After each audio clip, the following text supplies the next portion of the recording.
Continuando con nuestro estudio, con este viaje a través de las escrituras, hoy nos corresponde hacer el abordaje de la cuarta parte de este estudio de la institución que no se consolidó. En esta cuarta parte todavía nos corresponde continuar haciendo algunos análisis para que podamos explorar juntos este famoso misterio que rodea al nacimiento de la institución y las cosas que acaecieron producto de previo a su nacimiento, durante su nacimiento y después de su nacimiento. Es por eso que siempre estamos trayendo a remembranza aspectos de mucha historia y sobre todo tratando de dejar en la mente el contexto histórico que se estaba viviendo en ese entonces. Es por eso que cuando hacemos este abordaje pretendemos que nuestros estudiantes o los que nos están siguiendo u oyendo tengan una base más crítica y más sólida para que puedan comprender cuál es el propósito o el meollo del asunto en el cual la Iglesia de Dios trata de abordar desde otro punto de vista. Siendo así las cosas, tenemos que volver al pasado y recordar lo que estaba acaeciendo en ese entonces. Recuerden que eran momentos de cambio. Estaban por terminar los 400 años de silencio imperial, o silencio divino, o silencio real, dando paso a una nueva era de eventos extraordinarios en la vida de la nación de Israel y por ende en la vida de todo el mundo. Porque por primera vez el Hijo de Dios aparecería en forma humana en la tierra, trayendo esperanza y una nueva fe, lo que se conocería en los tiempos como la única fe verdadera. Hoy, la fe antigua. Es importante volver a recalcar varios hechos que son para nosotros muy importantes o trascendentales. El primero de ellos es que previo a la venida del Mesías Jesús o Yeshua HaMashiach, como lo conocen otros,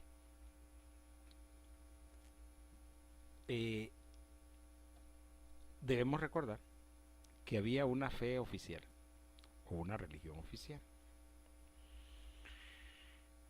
Esta religión oficial en sus inicios había sido también una institución que Dios comenzó.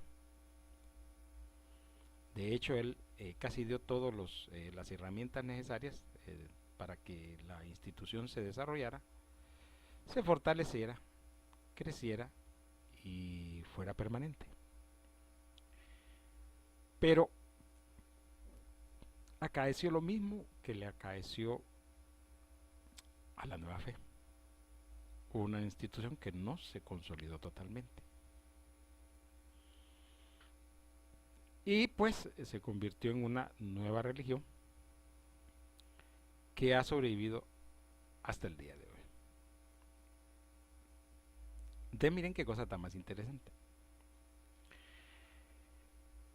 Los designios divinos estuvieron por muchos años y por muchos tiempos siendo expresados por Dios, ya sea por su mismísima presencia o persona, ya sea a través de los profetas o a través de sus siervos, en distintas formas. De eso pues hay cuenta y se relata en el Antiguo Pacto o el Antiguo Testamento, y para los judíos pues lo que tiene que ver con la Torá y los demás textos. Entonces mire qué cosa tan más interesante. Llegó un momento en que Dios dejó de expresar su voluntad, dejó de que hubieran profetas y dejó que dejaran de haber siervos que revelaran la voluntad divina a la presencia humana. Ese periodo de tiempo para los estudios de la escritura se conoció como los 400 años de silencio, un periodo que no hubo ninguna manifestación divina. Cuando ese periodo está llegando a su final, comienzan a darse una serie de eventos irregulares. Pero miren qué cosa tan más extraordinaria. Creo yo que esta es de las cosas más interesantes y que la iglesia trata de que las personas puedan verlo, puedan entenderlo. Se suponía que la institución de la fe judía se había robustecido y desarrollado por todo el tiempo que ya había transcurrido y que esa era la fe oficial de Dios. No la religión oficial, no, la fe oficial. Pero relatan los escritores del Nuevo Pacto, o donde se escribieron las buenas noticias, que otros conocen como los evangelios, que no dice nada, sino las buenas nuevas, se denuncian una serie de irregularidades que llaman poderosamente la atención y que invitan al estudioso oficioso, al estudioso pragmático y al cuestionador a generar una serie de preguntas y dudas con relación ante qué estábamos en ese entonces. Vuelvo a repetir. Se suponía que la fe judía era la fe de Dios, se suponía, ¿eh?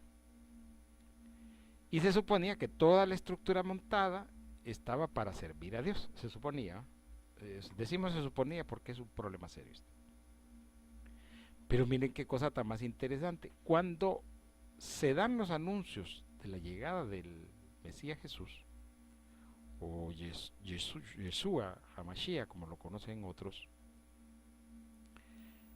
los que se supone que debieron de estarlo esperando, los siervos, entre con paréntesis, de Dios, los que se supone conocen la voluntad de Dios y sirven a Dios, no sabían nada. Se da otro hecho extraordinario. Personas o individuos que no tenían nada que ver con la fe judía son los que anuncian la llegada de Jesús al mundo.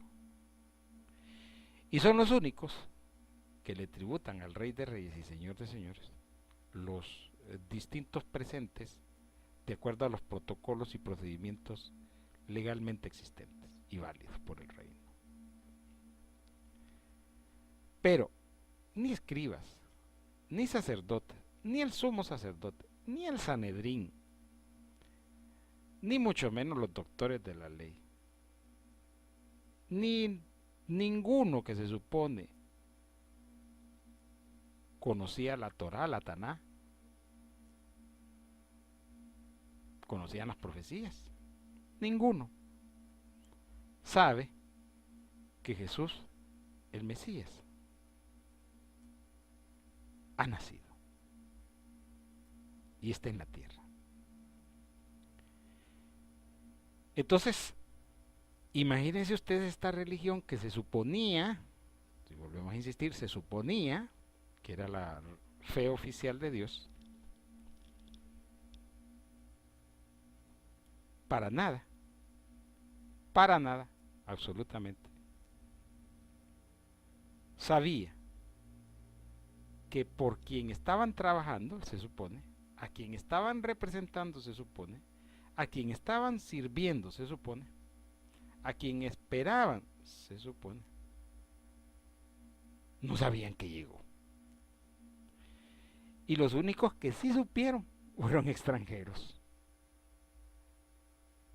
fueron sabios de otras latitudes que fueron a presentar por cortesía y protocolo los respectivos respetos y entregar los distintos tributos que se le dan a la calidad de una persona como la de Jesús, el Mesías, Rey de Reyes y Señor de Señores. Entonces, la pregunta del millón es, bueno, es que estos dicen que son representantes de Dios, ¿y cómo es que no saben que el Hijo de Dios ha llegado a la tierra?